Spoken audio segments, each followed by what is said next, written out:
Çox nurani evləri var idi. Çox nurani yaşayışları var idi. İmam Həsənlə İmam Hüseyn deyir ki, 3 dəfə anamız evdə nur saçardı. 3 dəfə gündə evə nuru yayılardı. Evdə çox mehriban idilər. Uşaqlarına deməzdi, Hüseyn gəl bura deməzdi. Deyərdi, ya səmərətə fuadi və qurrətə ayni iləyyə, ey ürəyimin meyvəsi, ey gözümün nuru, gəl yanıma.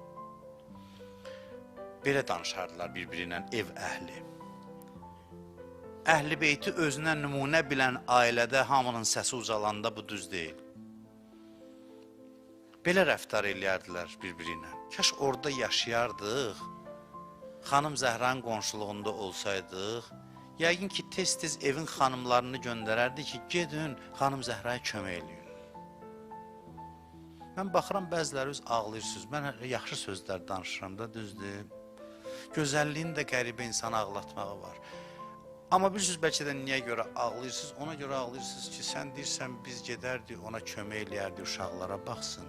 O xanım fəryad eləyib köməyə çağırdı, amma Mədinəlilər köməyə gəlmədi. Haqqı var idi xanım Zəhra desin ki, məni gecə dəfn elə. Qoy bunlardan heç biri mənim dəfnimdə iştirak eləməsin. Mən sizə bir söz deyim, bəşəriyyətin hələ ləyaqəti yoxdur ya, xanım Zəhranın qəbrini tanısın. Hələ də biz bilmirik. Bəşəriyyət Həzrəti Zəhradan məhrumdur hələ ki.